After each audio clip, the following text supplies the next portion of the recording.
Daddy only let me drive on a dirt road. Alright everybody, let's try this again. Fourth time's a charm. Out here today in the front yard, working on the truck. I've had people stop by and want to chit chat because they see me out and they don't get to see me too often. And then I had FedEx come up and deliver a part, or actually a new tool I ordered from Cummins. Yay! I say yay, it was $140. And then had a train come by. So, yeah, train tracks right over there. Now I got some yahoo over there banging with a hammer at City Hall. Yes, I live across the street from City Hall.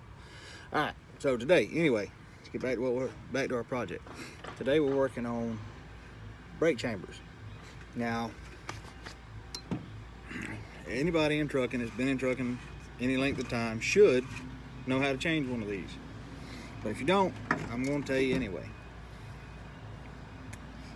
So, pay attention, kiddos, newbies, rookies, or even some of you old timers that maybe hadn't thought of this trick. Like me, been trucking for over 20 years and never really thought of doing this. These things, horror stories have scared me about them. So, but got thinking about it,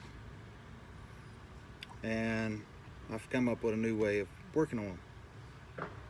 Okay, typically what you want to do when you have one fail, there's a diaphragm in here between this piece and this piece that goes bad, causes it to leak air, makes it non-effective anymore. Okay, so then you have to replace it. Now typically you'd take this one off of your truck, as I did. Never mind the vice grips, I'll explain those in a minute. And then you'd measure in a relaxed state from the top of your plate here to the top of your rod up here inside the clevis. Then you'd come over here and you'd measure from the top of your plate up the rod to whatever your measurement was, mark it and cut it off there. Then you put your new clevis on, your nut, your new clevis, tighten it down, put it back on the truck, boom, you're done. That's if you're at home or if you have a way to cut this rod, because this rod comes pretty much one size and you got to cut it to fit different applications. You know, the trailer may be longer or the tractor may be shorter, so that's why they come in the long length, so you can fit multiple applications. But say, like me, mine went out on the side of the road, well, going down the road, mine started spewing air. Had after I took this part, I learned that the diaphragm was cracked, and I'll show you that here in a minute too, causing it to spew air. So what I had to do was back off my brakes, crimp off my air line, limp it to the closest part store, truck stop, to where I could buy a new brake chamber. I do my 95-98% of my own mechanic work, and the reason being is I bought 3 of these yesterday. Well, actually Saturday. Today's Monday. So I bought 3 of these and it cost me $120.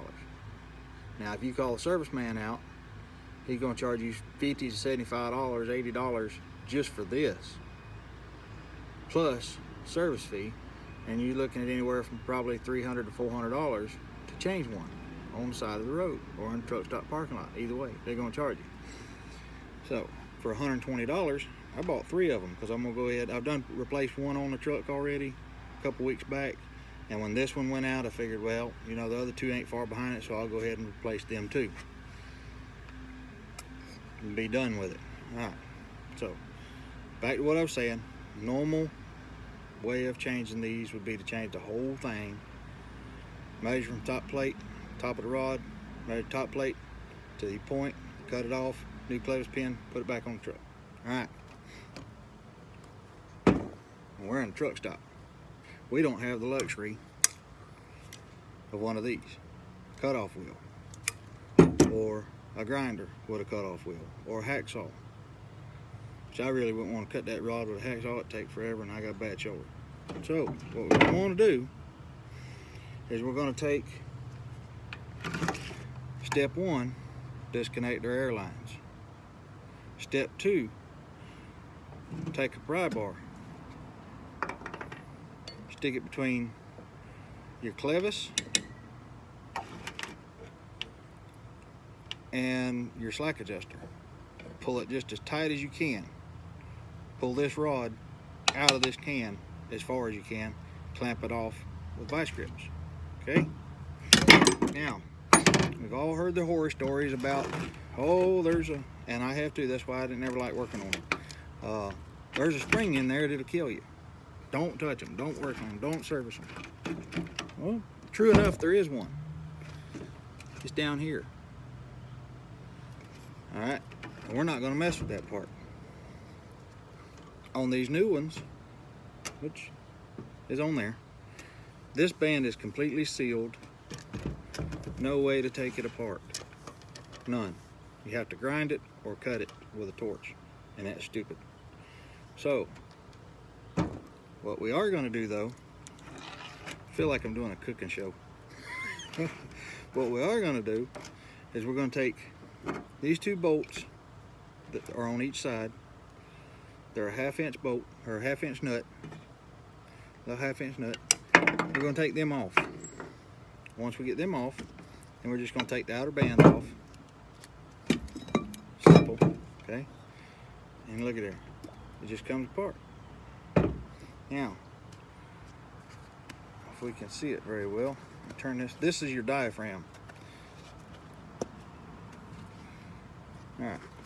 Let's see if I can get, yeah, there we go. See them cracks, dry rot? That's what's causing it to spew and leak and losing my air pressure, okay? All this is, as your pancake, there's a spring in there. In here, there's just a plunger, smaller plunger. And when you put this back together, well, I'll tell you that in a minute. Right. Well, let me go ahead and do that. You take this off of your truck and you trash it, okay? Now we're going to pretend this is the new one because I don't want to take this apart. I'm at the house. I'm just going to do it, replace the whole thing. Now, you throw the old one away. You take your new one, take it apart, same way. The only difference is with your new one is your rod is already pushed all the way out as far as it's going to come out. So just clamp, take your vice grips and clamp on there. Well, if you got 2 pair of vice grips, that'd be great. But if you don't, it's not going to jump that bad. It's not going to hurt you. And I'll show you in a minute. But when you put it back together, make sure your diaphragm looks like a bowl or like a hat. Okay, and it's got dirt down my back. But you take this piece is already on your truck. So you take this piece and it goes up like that, and then you put your brake chamber back on. It's going to be a little aggravating, but it's doable. It's better than paying $400 for a service fee. You put it back on, put it back together, put your clamps back on.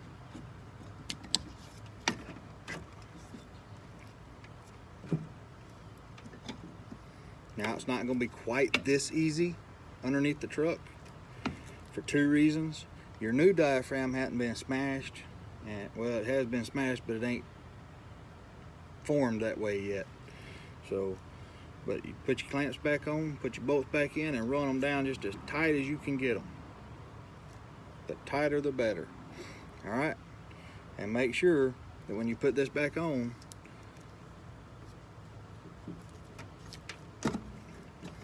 that this lip and this lip is on the inside of this groove. Otherwise, it's just going to come apart. Okay? Simple job, not that hard. Now, you ask him, well, why do I got put vice grips on? Because there is a spring in here. It's not going to kill you. It might pinch your finger or bruise a knuckle or something like that. But I'm going to take the clamp off, vice grips off, and show you. There is pressure on it, but it's not devastating. Okay, so it pops up.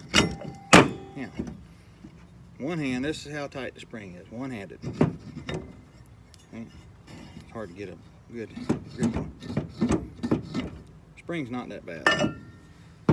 That's all it is. A little old spring like that. Okay? It's not that hard to do. One hand. And that's how you change one out on the side of the road or a truck stop parking lot without having to call a serviceman and without having a cut-off wheel. Y'all let me know in the comments what you think. Like, subscribe, and share on my YouTube channel, Trucking with Pops. And we're going to try to do more tutorials on how to repair stuff and replace stuff and, yeah, trucking in general. Y'all have a good day. God bless.